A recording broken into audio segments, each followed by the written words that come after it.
Bonjour, bonsoir et bienvenue à Plaisir de France pour cette émission où j'ai le plaisir et le privilège de recevoir la princesse Margarita de Roumanie et son mari, le prince Radu de Hohenzollern. Bonsoir à vous deux. Bonsoir. Bonsoir. La Roumanie entretient une relation particulièrement forte avec la France. Elle est notre amie dans le temps, notre allié pour la défense et l'illustration d'une culture commune. Depuis la chute de Ceausescu et de son sinistre régime, les choses changent en Roumanie, et sans doute plus et mieux que des médias avides de spectaculaire n'en rendent compte. Le retour de la famille royale en Roumanie est aussi un signe de l'évolution générale vers la démocratie et de la manière dont se renouent les fils d'une histoire interrompue. La princesse Margarita, fille aînée du roi Michel et son héritière désignée, joue un rôle considérable auprès de son père dans la mission de réconciliation et de reconstruction qu'il assume avec un patriotisme devant lequel s'inclinent tous les Roumains, républicains compris.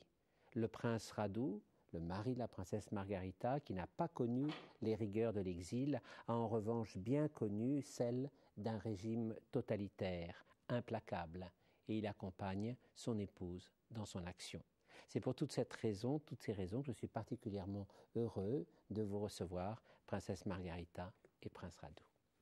Alors, je voudrais d'abord qu'on parle des années d'exil pour la princesse Margarita et des années que vous viviez, vous, en Roumanie pendant ce temps-là, alors que vous étiez séparés l'un de l'autre et que vous ne vous connaissiez pas. Les années d'exil, tout d'abord, princesse Margarita. Vous viviez près de votre père, cet homme magnifique. Il a l'air aujourd'hui d'un acteur de cinéma américain. Il est extraordinaire, il a une prestance incroyable. Il a été d'une beauté fabuleuse tout au long de sa vie. Et pour vous, c'était un prince charmant. Vous avez écrit un texte très très beau sur lui, sur le charme, le magnétisme qu'il exerçait pour ses filles, qui le voyaient vraiment comme un homme magnifique. Mais au fait, vous ne saviez peut-être pas tout de lui, vous ne compreniez peut-être pas tout, et notamment de ses silences. On ne connaissait pas tout, au contraire, parce qu'il était très mystérieux à cause de la tristesse, le drame qu'il avait vécu, d'avoir quitté sa patrie, tout ce qu'il connaissait, d'avoir été jeté, si vous voulez, sur la mer de l'exil, c'est difficile. Et alors, en tant que petit enfant, mes sœurs et moi, on voyait, c'était un homme triste, il ne parlait pas beaucoup, et on voyait les pères de nos amis qui étaient beaucoup plus vivaces. Et alors on se demandait pourquoi. Et ma mère m'a dit, c'est parce qu'il a perdu son pays.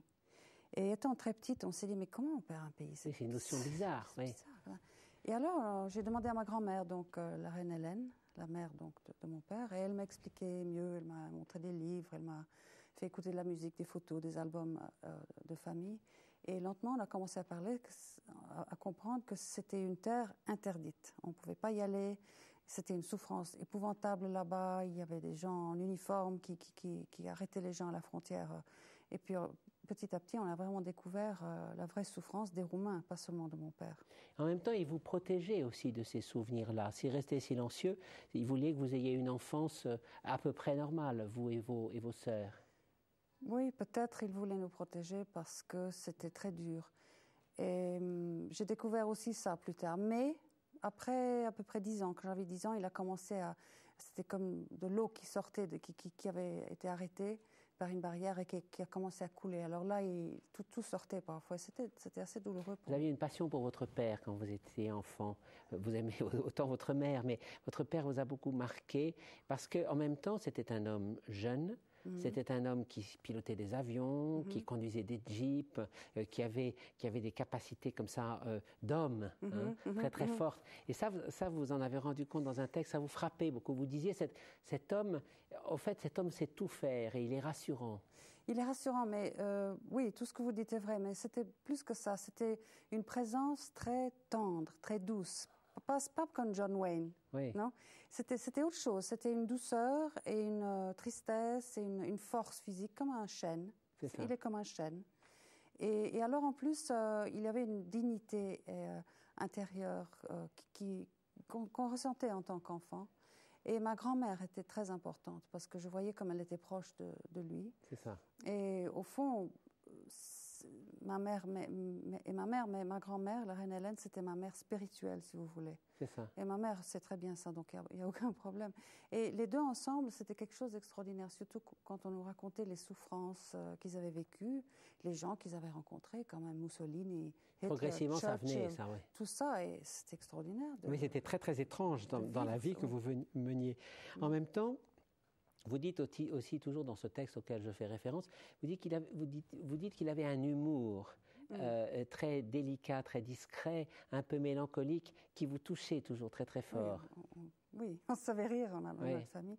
Oui. Et c'est important parce que le sens de l'humour, parfois, ça aide beaucoup la souffrance, à faire passer les choses. C'est ça, c'est l'humour des gens qui ont traversé des choses très très difficiles. Il faut peut-être rappeler à nos téléspectateurs que le roi Michel est resté roi de Roumanie jusqu'en décembre 1947. Il a affronté des tensions absolument incroyables, tout d'abord face au dictateur Antonescu, qu'il a fait arrêter. Il a supporté les années de guerre, il a entraîné le changement de la Roumanie qui est passée du côté des Alliés, ce fut grâce à lui.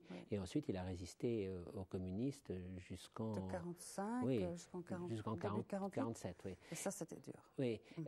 Prince Rado, vous avez écrit, vous aussi, sur votre beau-père, un très, très joli texte en disant c'est un héros modeste. Oui, et moderne. Et moderne, un héros de nos jours, oui. Qui a su élever des poulets et piloter les avions et qui, à 80 ans, pilote sa voiture encore. Et c'est un héros méconnu, en fait, parce qu'on a vu un certain nombre de témoins des années 40, mais lui, comme il est modeste, il se tient à l'écart. Et en fait, on se dit que c'est vraiment dommage, qu'on aimerait savoir.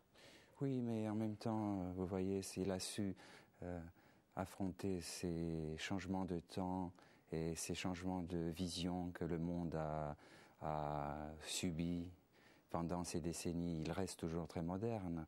Un homme de 80 ans qui sait naviguer l'Internet chaque jour et qui s'intéresse aux nouveautés du monde et qui accepte avec passion et avec beaucoup d'indulgence d'ailleurs expérimenter encore une fois le retour en Roumanie. Ça, on va en parler, parce que c'est une aventure tout à fait extraordinaire. Et ambiguë. Voilà, oui. Mais de cela, on va parler.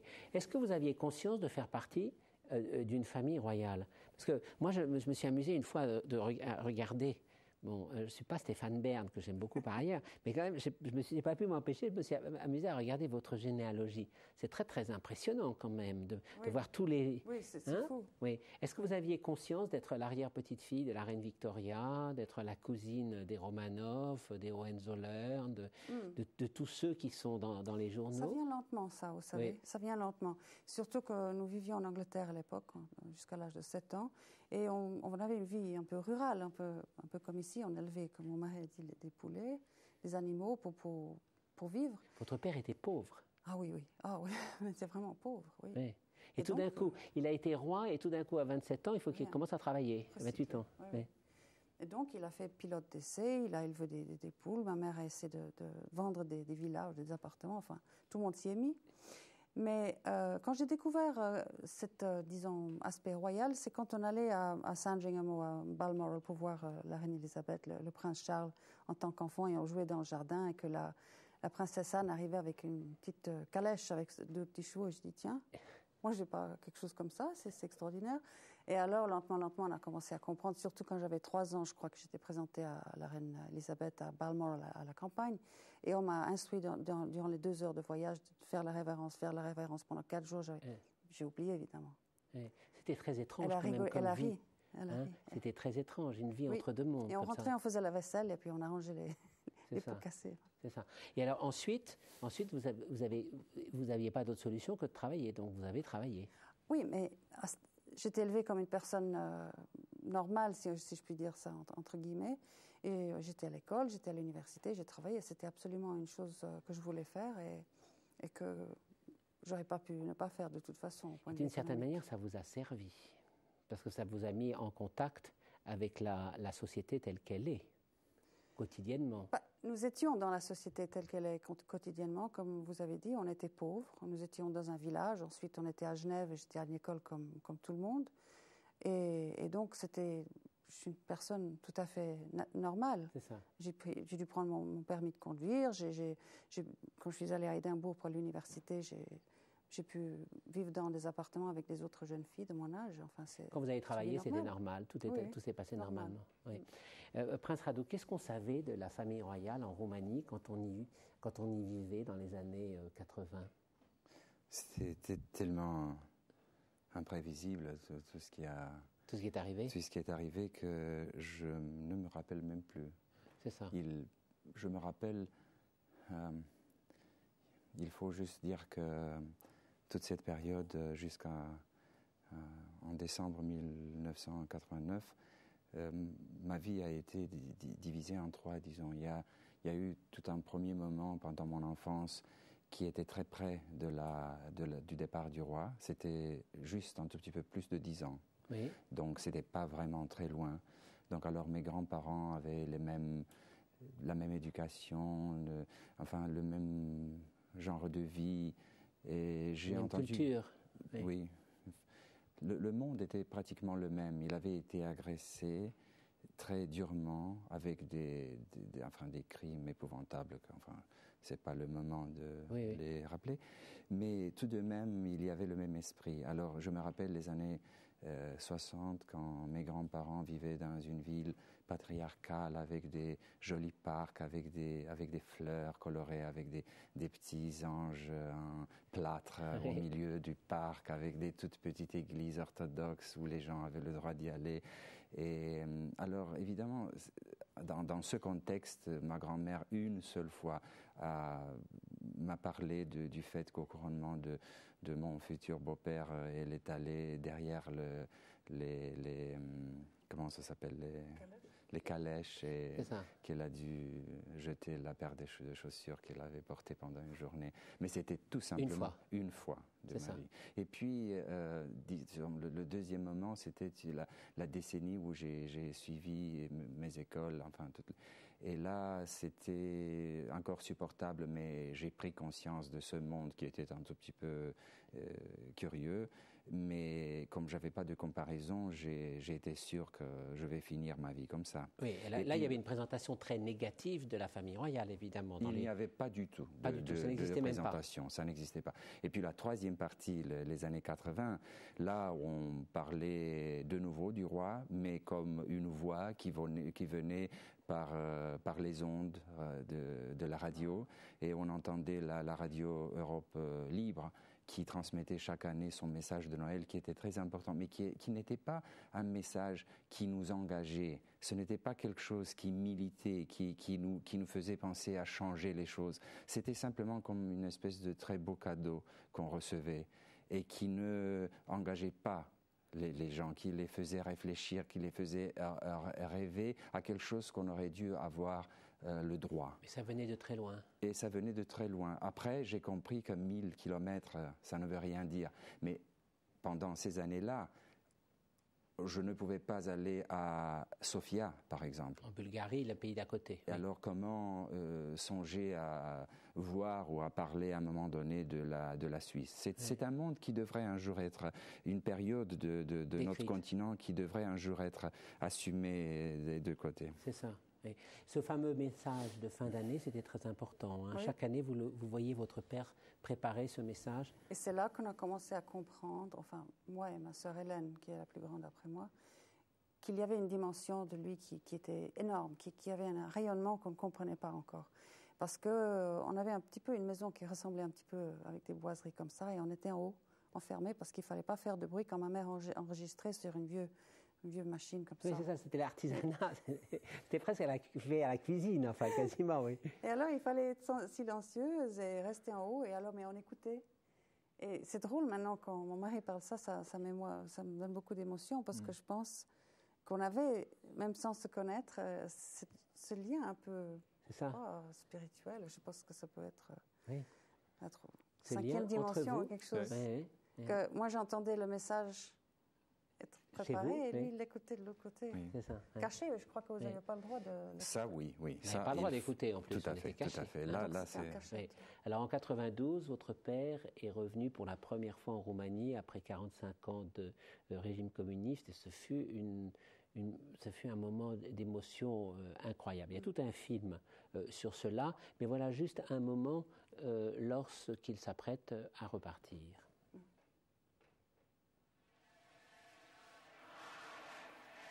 Majesté, ne pars pas. La Roumanie est ton pays. Nous ne voulons plus de 10 mai sans le roi Michel.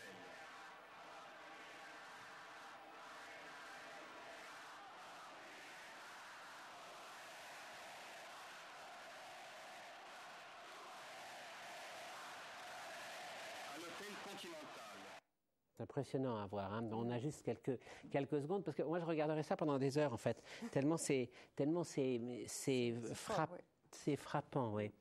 Est-ce que vous l'avez vu quelque temps après ce voyage? Qu'est-ce qu'il en a retiré? Qu'est-ce que ça lui a fait comme impression? La chaleur des gens. Il m'a dit ça. C'est ça qu'il ne s'attendait pas. Il ne s'attendait pas à ça après tout ce temps. Non. Oui. Il ne s'attendait pas. Il savait toujours qu'il y avait un lien supranaturel, je ne sais pas comment vous voulez appeler ça. Il sent ça pour le pays. Il m'a toujours transmis ça et je n'ai pas tout à fait compris, mais là j'ai compris. C'est ça. Et lui, il a compris que quelque chose était resté. Et ça l'a beaucoup réconforté. Et c'était comme une revanche sur l'histoire, si vous voulez. C'est ça. Je pense que c'était important. Vous, Prince Rado, quand le roi Michel est revenu pour la première fois en Roumanie, ensuite d'ailleurs on l'a empêché de revenir parce qu'on craignait que ça ne déborde. Là on a vu que quelques images, mais il y a des images où il y a 1 million de gens dans la rue. C'est une chose absolument incroyable. Vous étiez en Roumanie à ce moment-là? J'étais dans la rue. Vous étiez dans la rue, oui. Qu'est-ce que les gens ressentaient? Pourquoi est-ce qu'ils sont allés dans la rue? Justement, si seulement je savais. C'est ça. Je ne sais pas pourquoi. Je ne sais pas. Je crois qu'eux non plus, peut-être. Vous êtes ému quand vous dites ça. Oui, hein? oui. C'est incroyable. Bon. Est-ce que vous saviez ce que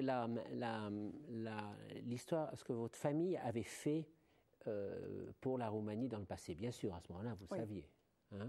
Ma grand-mère, de nouveau, la reine Hélène, vous très important. Raconté. Elle m'a montré les photos d'elle dans les hôpitaux, de la reine Marie surtout, elle était appelée la mère du pays. C'est ça. Et qu'elle est allée dans les hôpitaux réconforter tous les soldats blessés. C'était une femme très courageuse. Et mon père aussi sur le front, là, on voyait quand il est allé là. Oui, j'étais très consciente. Et vous, à ce moment-là, quand le roi est revenu, à ce moment-là, l'histoire, c'était quand même, les yeux s'étaient dessillés. Depuis la chute de Ceausescu, on recommençait à dire ce que le roi avait fait, qu'il avait chassé les fascistes du pouvoir en 1944, qu'il avait essayé le jeu de la démocratie avec les communistes. On racontait tout ça quand même. Oui, tout à fait. À partir de ce moment-là. Seulement qu'on ne peut pas faire des miracles pendant 2 ans. Depuis décembre 89, janvier 90, quand vous-même êtes venu à Bucarest, jusqu'au mois de mai 92, on ne peut pas faire tout changer. Il y a eu une explosion de livres et de publications qui ont commencé à parler de tout, non seulement du roi. C'était toute une histoire qui avait été cachée. Et puis les gens ont commencé à découvrir, mais comme les médias les plus forts, les plus répandus étaient quand même encore marqués par l'ancien temps. On ne pouvait pas vraiment faire une propagande c'est ça. D'une façon très de masse. Oui, mais la vérité s'est établie peu à peu et les gens voulaient savoir. Oui, tout à fait. Les gens voulaient savoir. Vous êtes retourné, vous êtes venu en Roumanie, en fait, vous n'étiez pas né en Roumanie, vous êtes venu en Roumanie pour la première fois 15 jours après la chute de Ceausescu. Tout de suite. Janvier. Tout de suite. Vous avez foncé dès que vous avez pu. C'est quand même un peu préparé. Oui, enfin vous y êtes allé le plus vite possible. Oui. Alors, je vous avais déjà posé une fois la question. Qu'est-ce que vous avez eu comme sentiment en arrivant dans ce pays qui était le vôtre, que vous connaissiez et que vous ne connaissiez pas? C'était schizophrénique, si je peux dire, parce que d'un côté, j'étais extrêmement émue. D'ailleurs, vous étiez dans l'avion avec moi et vous m'avez calmée, je ne sais pas comment, parce que juste en étant là, en étant calme, parce que c'était toutes ces émotions qui bouillonnaient en moi, au fond. Et quand j'ai touché le sol, j'ai senti comme le contraire d'une rupture, c'est-à-dire, tout d'un coup, je suis devenue une personne entière. Ça, c'était bouleversant. Et ensuite, le lendemain, quand j'ai un peu vu autour de moi, parce que je ne voyais plus rien le premier jour, parce que c'était vraiment des émotions très fortes, que j'ai retrouvé des tas de gens qui sont venus. Il y avait beaucoup d'émotions, évidemment, comme vous pouvez vous imaginer. Mais après, quand j'ai vu comme c'était écrit, quand il y avait la tristesse, les jeunes, les plus jeunes, les filles très jolies avec le visage sombre comme ça, qui ne vous regardaient pas dans les yeux, j'ai dit, mais quel crime! Mais c'est terrible. Et alors, c'était tout le temps de voir la vieille Roumanie que j'avais connue par la voix de ma grand-mère, de mon père. Et tout d'un coup, je voyais la réalité que j'avais lue à l'université. On savait ce que c'était quand même le communisme. Alors c'était quand même... Ce communisme-là, surtout. Oui. C'est parce que c'était même plus du communisme, c'était un régime de... totalitarisme. Un régime de folie complet. Insensé, oui. Oui, de folie complet. Prince Rado, ce qui me fascine tout de même, c'est un peu quand il y a eu les manifestations sur la place Tiananmen, où on voyait les jeunes étudiants chinois qui amenaient une statue de la liberté. On se demandait comment est-ce qu'ils savaient comment ils savaient toutes ces références aux droits de l'homme, etc., après toutes ces années de régime de plomb. Comment se fait-il qu'après toutes ces années, les Roumains se soient souvenus tellement fort de la famille royale? Ça veut dire que dans toutes les familles, comme votre grand-mère, il y avait quand même quelqu'un qui avait raconté quelque chose. Peut-être, oui. Et puis, je ne sais pas, je crois que ça devrait être étudié enfin, d'une façon très complexe parce que, tout d'abord, sauf le roi, toute la famille a eu le droit d'aller en Roumanie après janvier 90. C'est ça. Il n'y avait pas vraiment un empêchement. Et les gens ont commencé à comprendre, à connaître petit à petit la reine, la princesse Margarita, les autres princesses. Et puis les gens savaient quand même qu'au monde, il y a des monarchies, qu'il y a des systèmes qui ont choisi comme forme d'État d'avoir la couronne. C'était pas quelque chose de difficile à comprendre. Oui. Et puis, il n'y avait pas vraiment de personnes qui ne savaient pas qu'à un moment donné, la Roumanie a dû changer ce type de... C'est quand même, vous voyez... la Roumanie est quand même un pays qui a gardé cette forme pendant 2000 ans. C'était seulement 43, 44 ans que les choses avaient changé. Et il y a probablement une mémoire qui vient de l'histoire, qui vient de la nation même et qui change les choses. Il y a parfois des miracles qui se passent. Je me rappelle, en 1918, il y a un conseiller du roi qui faisait cette comparaison. En 1918, la Roumanie était pratiquement perdue. On avait unifié le pays, ce qui était une occasion de joie extraordinaire, mais en fait, on avait rajouté 60% du territoire. On a triplé presque la population. On travaillait dans un système qui avait 4 monnaies, qui avait 4 systèmes administratifs, 4 langues différentes, 4 systèmes éducationnels, 400 000 morts pendant la Première Guerre mondiale. Et ce pays qui était complètement aplati, dans 12 ans, s'est reconstruit. Reconstruit, est arrivé au niveau de vie de la Belgique et de la Suisse. Comment? Comment? On ne sait pas comment. Vous vous êtes rencontrés au milieu des années 90, au début des années 90? C'était, 80... À peu près, en tout cas. 14. C'était 94, voilà. Tout au début de l'année, en janvier, oui. Bon. Et vous avez rencontré... Dans un orphelinat roumain. Le prince Radu dans un orphelinat. Il n'était pas orphelin pourtant. Non. Il s'occupait des orphelins traumatisés par un programme d'art-thérapie, on appelle ça, mais c'était thérapie par l'art du comédien. C'est ça. Parce que mon mari était comédien. Et la musique, et la danse, c'était une... Et alors, j'ai vu un miracle. Moi, j'ai vu un miracle. Je suis allée, parce que vous avez tous vu, je pense, je ne dois pas m'étendre là-dessus, les photos et des images des enfants roumains émaciés, qui se tapaient la tête. Et l'une de vos premières activités, ça a été de monter une fondation pour s'occuper d'eux. Oui. Et alors, Ion Karamitru, qui était aussi un grand acteur qui est devenu ministre de la Culture, il avait pensé à cette thérapie par l'art du comédien et la danse et tout ça, qui est une méthode psychologique de traitement qui est connue, efficace. Très efficace. Mais il voulait monter ça un peu différemment en Roumanie. Donc, et mon mari, il était le directeur artistique du premier projet dans une des orphelinats. Et quand je suis entrée là-dedans, j'ai vu ces enfants qui étaient absolument normaux, qui chantaient, qui dansaient, qui souriaient, qui répondaient. Je dis, mais qu'est-ce que c'est et alors, et ensuite, je l'ai vu travailler 1 heure avec une séance, si on peut dire ça. Et on a tout de suite financé ce projet parce que c'était une beauté extraordinaire. C'était fantastique ce que j'ai vu. Et ça, alors évidemment, ça m'a tellement impressionnée. Prince Radu, vous étiez à cette époque un acteur extrêmement connu en Roumanie. quand vous avez vu arriver la princesse Margarita, qu'est-ce que vous avez pensé? Oh là là, une princesse qui vient pendant que je travaille. Non. Pas du En tout. fait, les coordonnateurs de ce programme, les initiateurs de ce programme, l'Union théâtrale de Roumanie, nous avaient dit 6 mois à l'avance qu'à un moment donné, il y aura une visite royale pour voir les résultats du travail. Et on attendait depuis le mois d'août 1993. Et puis, ça s'est passé en janvier. Donc, on savait bien, ça faisait déjà 4 ans depuis que la fondation existait. Et la princesse avait les visites, ses visites en Roumanie étaient très médiatisées déjà. Comme son père n'avait pas le droit de venir. De revenir, puisqu'il était venu une fois, oui. Pour 72 heures. Elle était perçue comme la représentante de son père. Le représentant de son père. Donc c'était assez médiatisé. Chaque fois qu'elle venait, la télévision était à l'aéroport. On ne parlait pas beaucoup, enfin, mais quand même. Plus on était discret, plus les gens en parlaient. Oui. Il y avait la presse écrite qui était très favorable avec des articles formidables. Donc c'était quand même une présence qui avait déjà commencé à être habituelle pour nous. Donc j'ai été très content d'avoir cette occasion. On va franchir les étapes. Hein, et on va regarder quelques images de votre mariage en Suisse. Et puis après, il y aura une page de publicité et on se retrouvera ensuite. Alors, quelques images du mariage. Alors là, vous arrivez avec votre père. Il faisait tout aussi chaud. Il faisait aussi chaud qu'ici, oui. Il faisait un peu chaud. Oui. Alors là, la reine d'Espagne est là. Constantin. La reine des Hélènes. Voilà.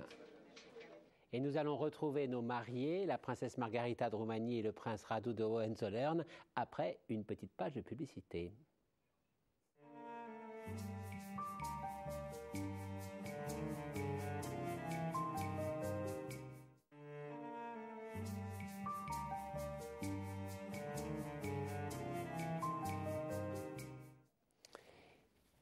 Beaucoup de Roumains étaient à ce mariage aussi.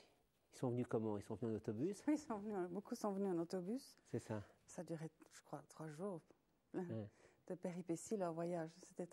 C'était vraiment touchant qu'ils soient venus. Quand vous avez annoncé à vos parents que vous vouliez épouser le prince Radu, qui était comédien, qui avait eu toute une autre vie, est-ce qu'ils ont été un peu surpris, un peu réticents ou... On n'a pas l'impression. Quand on vous voit maintenant, on n'a pas du tout l'impression. J'ai d'abord parlé à ma mère parce que je crois que c'était plus facile de parler entre femmes. Oui. Et puis elle était ravie. Elle m'a dit « Ah, c'est mon ami Radu !» parce qu'elle le connaissait 2 ou 3 fois. Elle s'était rencontrés. Et alors j'ai dit « Oui, mais maintenant avec papa, ça va être plus dur parce que je pensais jamais me marier. J'étais arrivée à un âge où je me suis dit « Je ne vais pas me marier. » J'étais tranquille. J'avais ma vie, je faisais ma fondation, je travaillais très fort. Je vous interromps une seconde. Oui. Est-ce que ce n'est pas aussi ça le prix des années d'exil? Le fait que, effectivement, vous aviez déjà eu une vie sans vous marier. L'exil, c'est quelque chose qui bouleverse tout dans l'existence. Oui, mais je suis quand même née à l'étranger. C'est ça. Mais oui, l'exil comme une ombre, là. Peut-être, ou peut-être simplement c'était mon destin, je devais attendre, et j'ai compris ça après. Mais enfin, tout est venu en même temps, le retour à la Roumanie, et puis la découverte, je vais être un peu indiscret, mais la découverte d'un grand amour, parce qu'il y a une chose qui est très très frappante, c'est que vous vous aimez tous les deux, beaucoup. Hein. Ça fait maintenant plus de 10 ans que vous vous connaissez.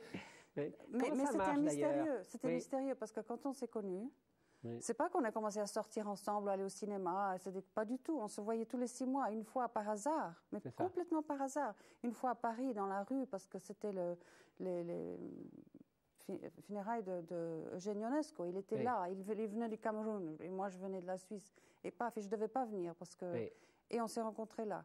Et une autre fois, c'était un autre, c'est drôle, c'est la mort qui amène la vie du grand Copos. Mais la mort de Ionesco, c'est pas mal, Oui, mais et puis une autre fois, 6 mois plus tard, une autre fois, Copos, il y avait 500 000 personnes dans la rue. C'était un grand homme 500 000 politique personnes. Qui avait résisté à Ceausescu.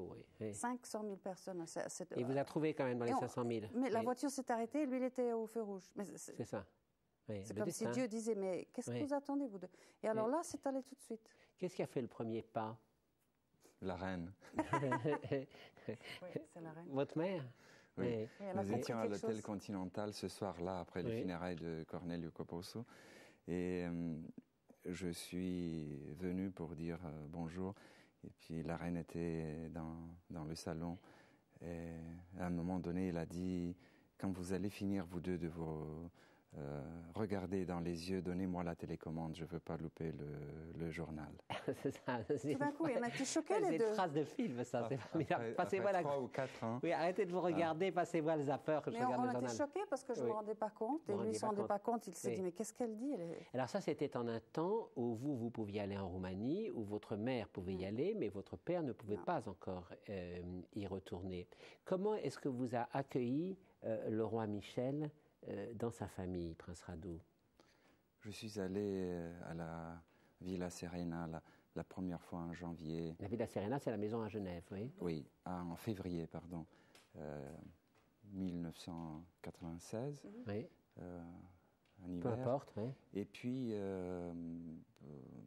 c'était la deuxième rencontre avec Sa Majesté. J'ai pas beaucoup à vous dire, je sais pas, il était très gentil. Très gentil, ça s'est Très passé. gentil et très retenu, comme ça, très discret. C'est ça. Oui. On a passé Oui. 4 mois, j'étais à Genève, on se voyait de temps en Parce qu'il temps. ne savait pas pourquoi Oui. Radu était là. Il était un Oui. peu perplexe. Ça a duré Et quelques ensuite, mois. Radu lui a écrit une lettre en disant, voilà, mes intentions. Parce que... Mais alors, le fait d'épouser la princesse Margarita et de rejoindre un monde qui était en plein mouvement, parce qu'il commençait à y avoir un intérêt de plus en plus grand autour de la famille royale, on savait qu'un jour ou l'autre, après ce premier voyage du roi, le roi reviendrait. Il y avait une demande qui était de plus en plus forte. En tout cas, il était dans les cœurs, il y avait cette attention. C'était revenir sur la vie que vous aviez eue jusqu'alors, votre vie de comédien, et de comédien important. Vous avez monté des spectacles à Iassi, qui est la deuxième ville de Roumanie. Vous étiez très connu à Bucarest.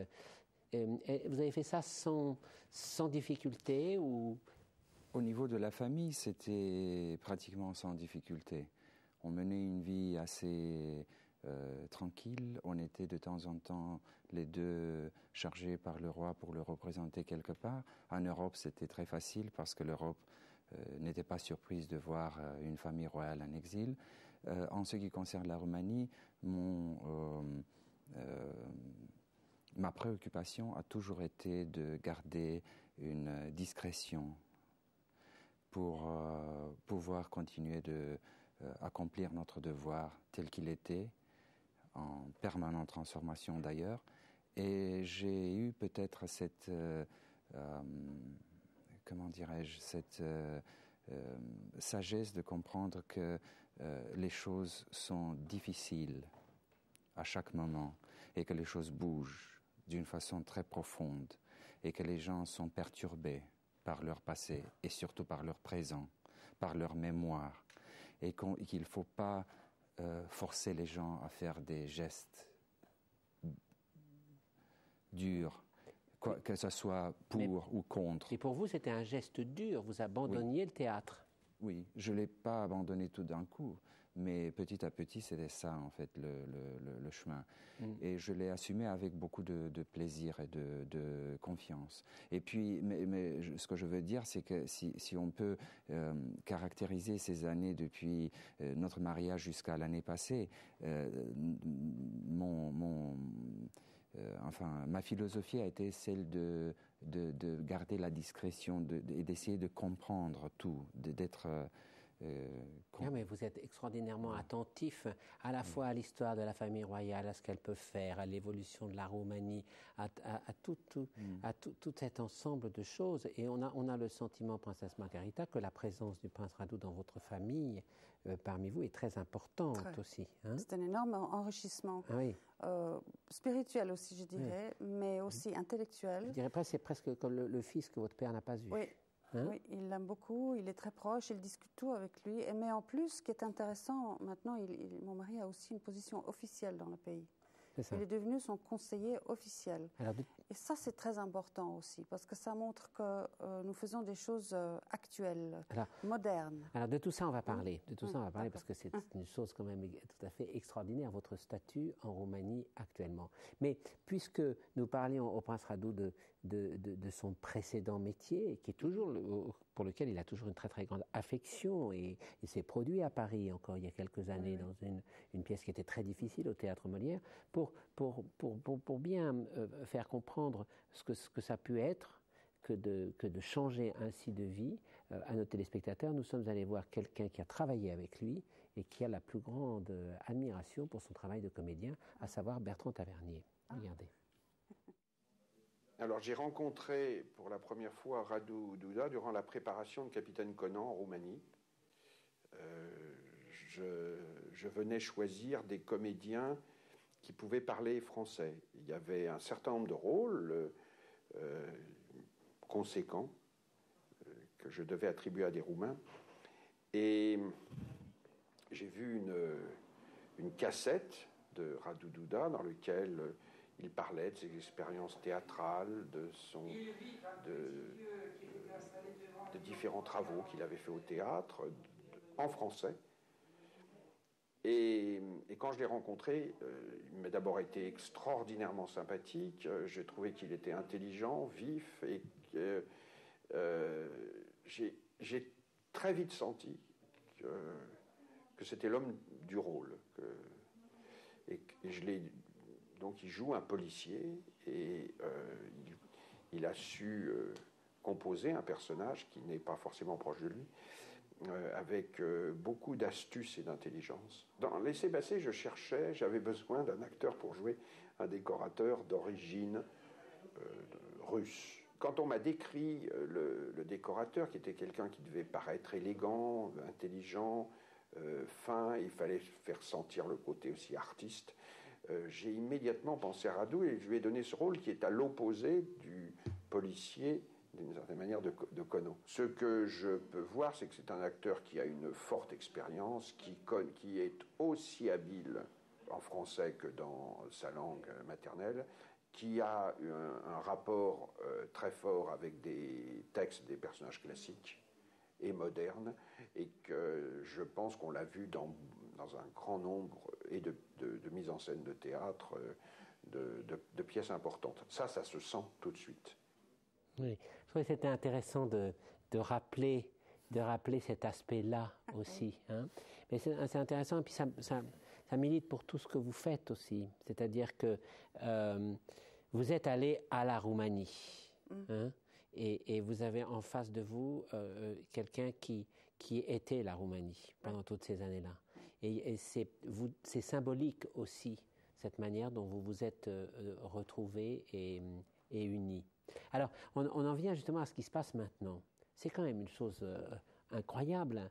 La Roumanie est une république, avec à sa tête un président, M. Iliescu, qui est un homme très compétent et très intelligent et très remarquable, avec qui vous entretenez d'ailleurs de bonnes relations. Oui. Et en même temps, vous avez dans ce pays un statut exceptionnel. Alors, comment est-ce qu'on peut être quasiment roi dans une quasi-république ou roi dans une république? C'est très très étrange. C'est la Roumanie, tout est possible. Et on a vu une photo il y a 4 ans, quand le roi a fait la première fois, il a fait la tournée pour l'OTAN. Quand il est revenu donc. Oui, enfin. Il a fait une tournée pour l'OTAN et on a vu dans un journal, le roi Michel rencontre le roi Harald de Norvège. Oui. Et puis sur notre page, le président, c'était Constantinescu à l'époque, fait je sais pas quoi. Et en Roumanie, on avait un roi et un président, je sais pas. C'est très étrange. C'est étrange, oui. Prince Radu, comment est-ce que vous analysez ça? Moi, je trouve que nous passons maintenant un moment extrêmement important au monde entier.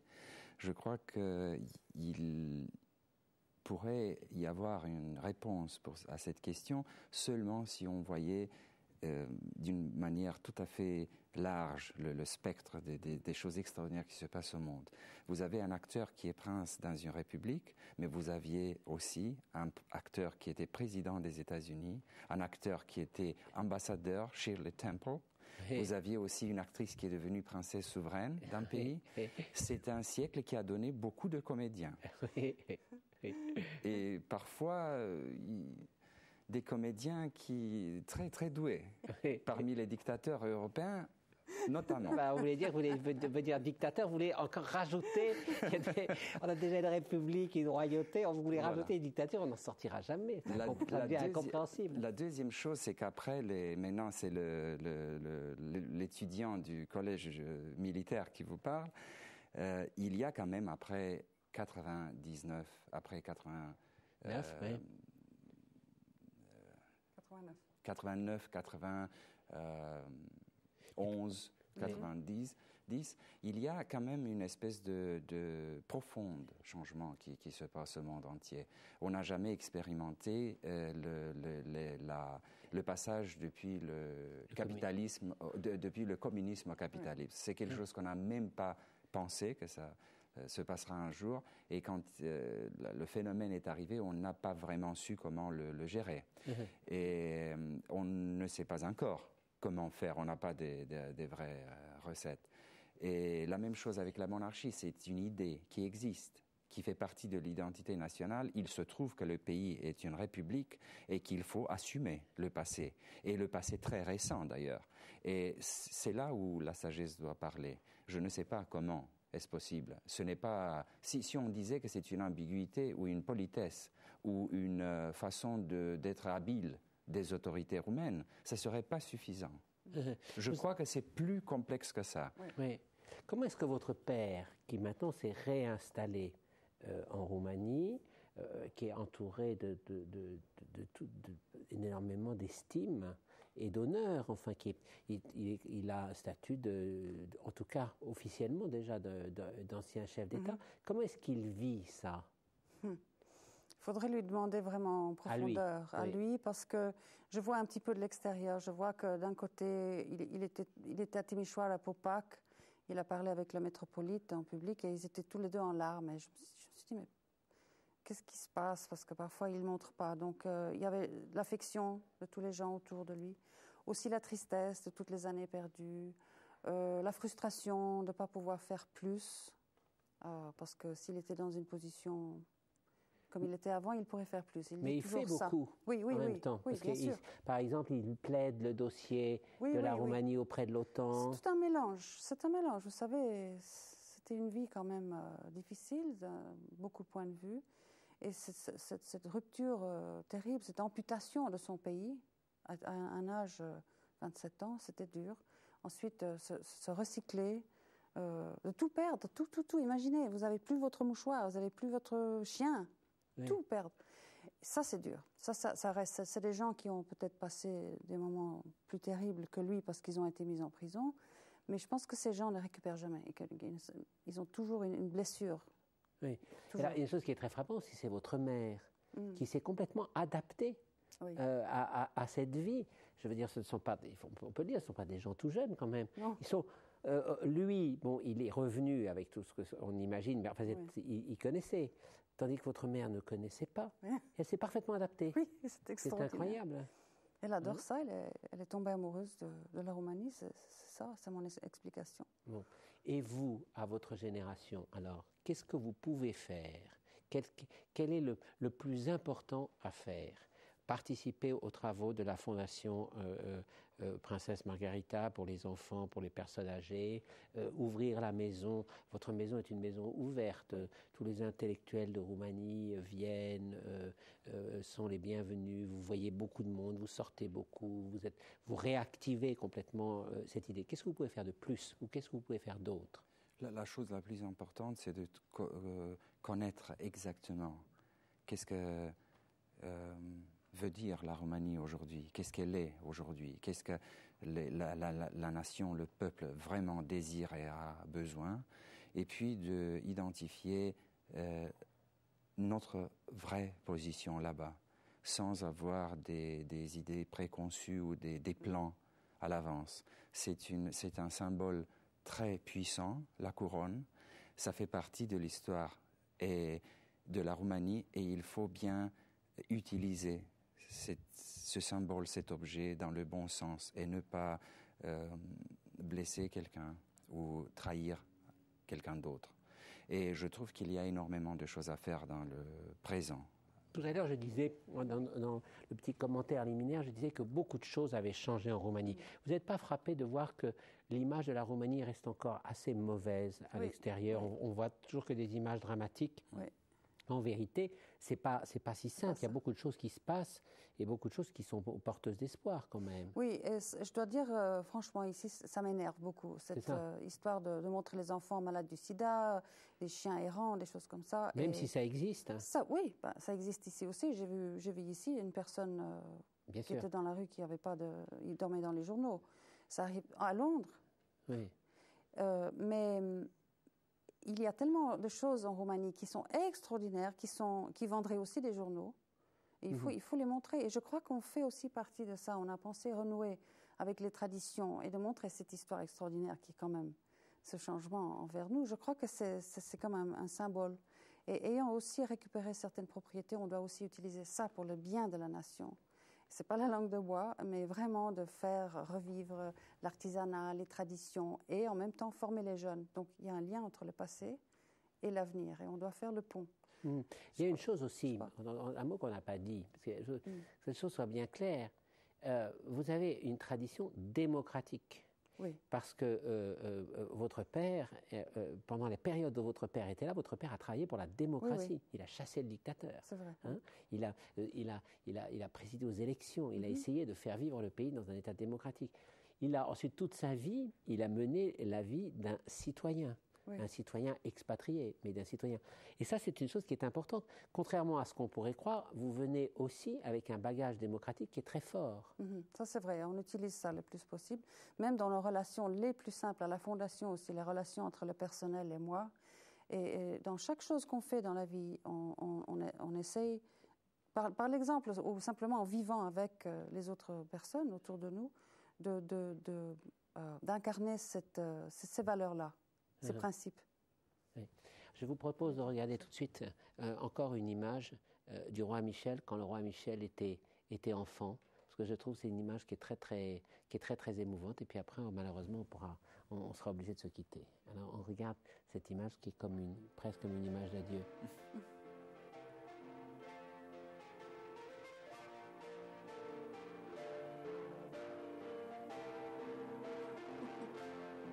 C'est touchant de le voir comme ça. Hein?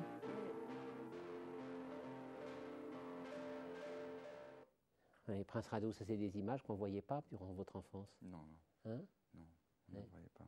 Tandis que mon père, moi, me parlait, qui a le même âge, me parlait de ce roi enfant. Et juste une chose pour terminer, il y a quand même un aspect qui est très important, j'avais vaguement évoqué. Le retour de la famille royale, c'est aussi une manière de se réapproprier l'histoire du pays, quelles que soient les conséquences politiques actuelles. C'est ça, non? Tout à fait. Hein? Et le rapprochement, les portes ouvertes de nos maisons, ce n'est pas juste envers les artistes ou les intellectuels, c'est envers les paysans, les ouvriers, les mineurs. Le roi visite les mines du pays, le roi fait des discours devant les ouvriers du pays, devant les paysans du pays. Il a visité chaque village du pays pendant les années, à la fin des années... Depuis 3 ans, depuis qu'il est là. Depuis 3 ans, depuis 4 ans. Et moi je suis des cours d'une école militaire, on rencontre les hommes politiques du pays également. Donc c'est vraiment une présence multilatérale, si je peux dire comme ça.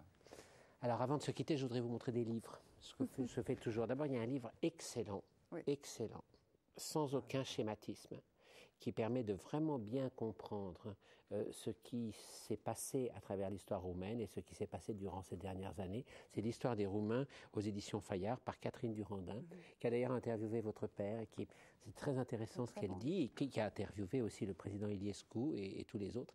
Alors un livre plus controversé, mais très intéressant sur votre grand-père, le roi Carol, qui était un personnage haut en couleur, qui était le roi des années 20 aux années 30, par Lily Marcoux.